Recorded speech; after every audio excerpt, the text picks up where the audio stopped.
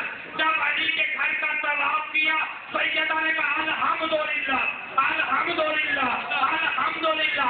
جب طواف کر کے زہرا کا رشتہ لے کے آسمان پہ جا رہا تھا، سیدہ نے کہا سبحان اللہ، سبحان اللہ، سبحان اللہ۔ اللہ نے کہا میری کنیز کی مشیت یہ ہے، جب کوئی پستی سے بلندی کی طرف جاتا ہے تو سبحان کہا جاتا ہے۔ کیونکہ ستارہ پستی سے بلندی پہ گیا، سیدہ نے سبحان کہا۔ محمد زمین سے معراج پہ جا رہے تھے، اللہ نے کہا سبحان الذی اسریٰ بعبدہ، پاک ہے وہ ذات جو لے گئی اپنے عبد کو مسجد حرام سے مسجد اقصیٰ تک۔ اور اب نوجوان دوست توجہ کیجیے گا، مسجد اقصیٰ کائنات کی اینڈ آف دی کائنات، مسجد اقصیٰ جس کے بعد کچھ نہیں۔ کائنات کے وارث قرآن کے آئینے میں یاد رکھیے گا۔ اب میں پیش کر رہا ہوں کہ کائنات کے وارث قرآن کی روشنی میں کیسے ہے۔ مسجد اقصیٰ جس کے آگے کوئی نہیں، اللہ سجدہ کرتا نہیں، سجدہ کرے اللہ، اللہ نہیں رہتا، فرشتے وہاں جا نہیں سکتے۔ زمین کی ابتدا میں تیری بارگاہ میں سوال کر رہا ہوں، تو سجدہ کرتا نہیں، فرشتے وہاں پہ جا سکتے نہیں، محمد جا رہا ہے پہلی مرتبہ، یہ مسجد وہاں پہ کیوں بنوائی؟ بیداری نہیں ہے یار، تو سجدہ نہیں کرتا، فرشتے وہاں پہ جا نہیں سکتے، محمد جا رہا ہے پہلی مرتبہ، یہ مسجد کیوں بنائی؟ کہ یہ مسجد اس لیے بنائی ہے کہ یہ ہے کائنات کا اختتام، یہاں پہ کائنات کے وارثوں کا نور رکھا ہوا ہے۔ جو کائنات کے وارث مجھے سجدہ کرتے ہیں، تو مسجد حرام اور تاریخ کے یہ جملے ہیں کہ وہاں پہ مسجد اقصیٰ پہ اللہ نے سیدہ فاطمہ الزہرا سلام اللہ علیہا کا نور رکھا تھا۔ اور اس کی دلیل یہ ہے کہ جب سید انبیاء محمد مصطفیٰ معراج سے واپس آنے لگے، کہا محمد یہ پروردگار رک محمد اور رک کے یہ مسجد اقصیٰ کا سیب لے جا۔ کا پروردگار کیوں؟ کا اس لیے سیب لے جا کہ اس میں نور فاطمہ ہے۔ محمد نے سیب کو کھایا، صلب محمد سے رحل ختیجہ میں فاطمہ نازل ہو گئی۔ یار اس سے خوبصورت جملہ ہی نہیں ہے میرے پاس۔ صلب محمد سے رحل ختیجہ میں، یا میں لفظ بدل دوں تاکہ آپ کو اور لطف آئے، صلب محمد سے، یا میں پھر لفظ بدل کے کہہ دوں قلم محمد سے لوہے محفوظ ختیجہ میں فاطمہ آ گئی۔ فاطمہ ظاہر ہوئی، محمد نے فاطمہ کو ہاتھوں پہ لیا، کپڑے میں لپیٹا ہوا، نور کو نور میں بند کیا ہے، نور کو نور میں بند کیا ہے، نور کو سینے سے لگایا ہے۔ یا میں لفظ کروں بدلوں کہ قرآن کی کی حقیقت کو سینے پہ لگایا ہے، اور قرآن کی حقیقت کو سینے پہ لگایا۔ صحابہ کرام یا رسول اللہ یہ کیا ہے؟ کہ یہ وہ خوشبو ہے جو معراج کی رات مسجد اقصیٰ میں ملی تھی۔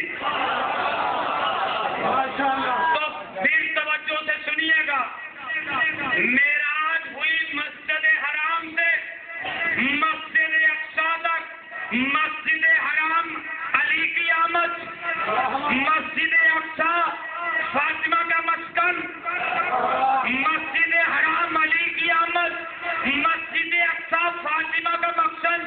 تو اب معراج ہے کیا؟ علی کے گھر سے لے کے فاطمہ کے گھر تک محمد کی نماز کو معراج کہتے ہیں۔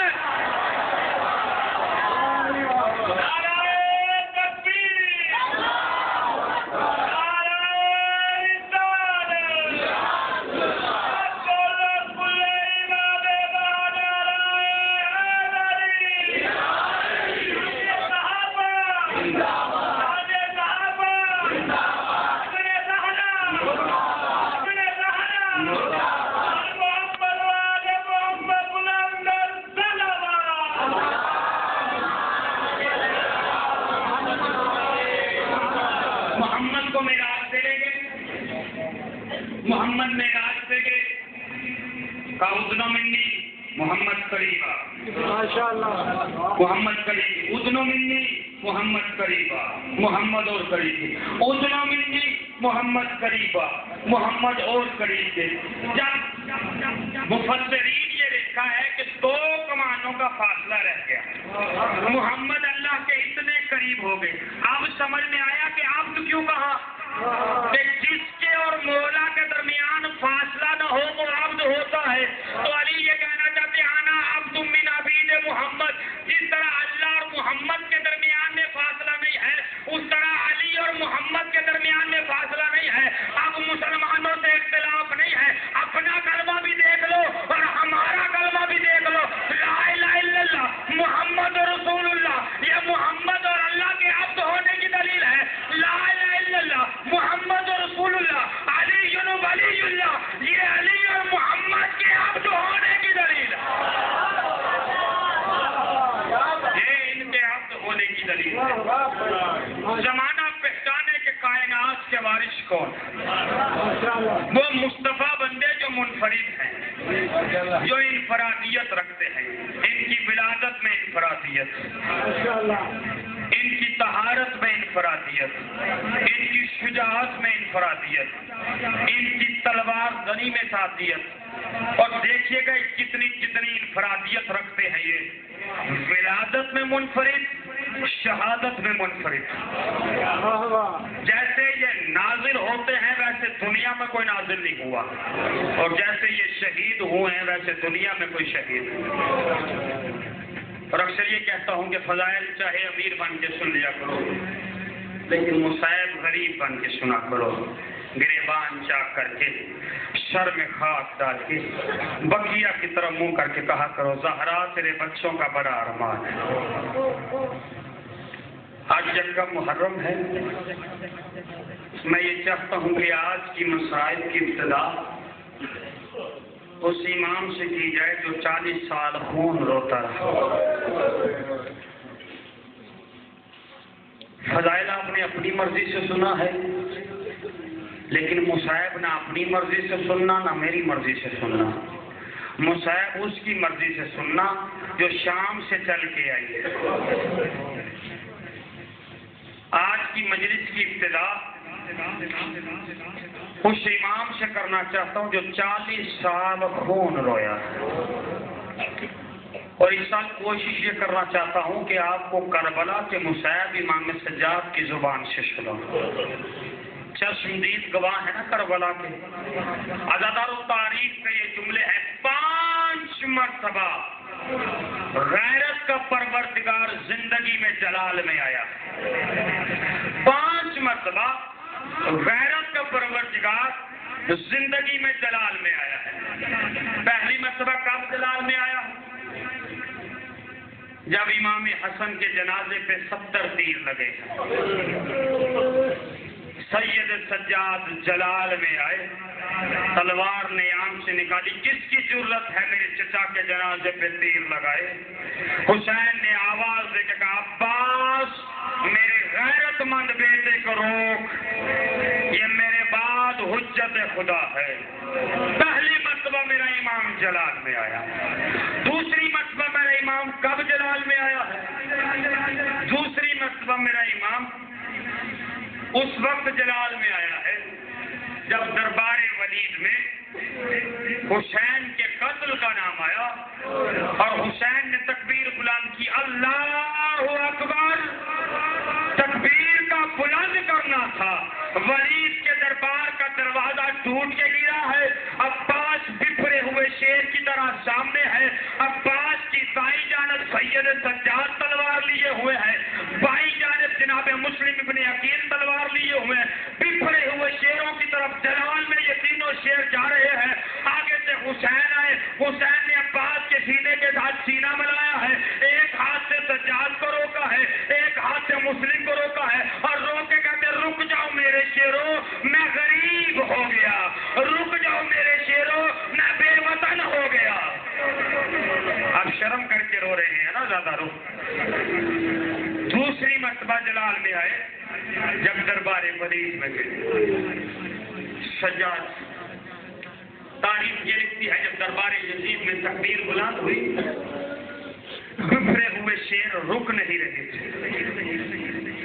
ایک مرتبہ عباس سے کہا عباس رک جا، کہا مولا میری زندگی میں تیرے قتل کا نام آ جائے؟ مولا وہ جو دروازے پہ ثانیہ زہرا کھڑی ہے وہ اگر مجھ سے پوچھ رہے عباس تو کھڑا رہا ہو تیرے ہوتے ہوئے عباس کے قتل، حسین کے قتل کا نام آ گیا ہے تو میں کیا جواب دوں گا؟ کہا عباس تو رک جا، کہا مولا ثانیہ زہرا کو جواب دینا ہے۔ عباس بکھرے ہوئے شیر کی طرح چل رہے تھے، جب عباس نہ رکے علی اکبر کو بلایا، کان میں ایک بات کہی، کہا جا کے عباس کے کان میں کہہ دے۔ عباس کے کان میں بات کہی، عباس کبھی بیٹھتے تھے کبھی اٹھتے تھے، میں نے ادب میں جملہ کہا ہے، جملہ برداشت کر سکو تو کر لینا۔ عباس کبھی چلتے تھے، عباس کبھی گرتے تھے، عباس کبھی چلتے تھے۔ سنو گے علی اکبر نے عباس کے کان میں کیا کہا تھا؟ علی اکبر عباس کے کان میں آ کے کہتے چچا بابا کہہ رہا ہے سکینہ کا واسطہ رک جا، اشرک من اللہ، بابا چچا بابا کہہ رہا ہے سکینہ کا واسطہ رک جا۔ عباس رکا۔ ہزاروں تیسری مرتبہ میرا امام کب جلال میں آیا؟ تیسری مرتبہ میرا امام اس وقت جلال میں آیا جب ام المصائب کا محمل مدینے سے چلنے لگا۔ جب ام المصائب کا محمل مدینے سے چلنے لگا، کوئی بی بی قبر نبی پہ آ کے کہتی تھی وہ جا رہی ہے جس کی ماں کا جنازہ اندھیرے میں نکلا تھا۔ کوئی بی بی جا کے کہتی تھی وہ جا رہی ہے جو تیرے روزے پہ آ کے دیا جلایا کرتی تھی۔ کوئی بی بی کہہ رہی ہے وہ جا رہی ہے جو تیرے حسین کی حفاظت کرتی تھی۔ Be be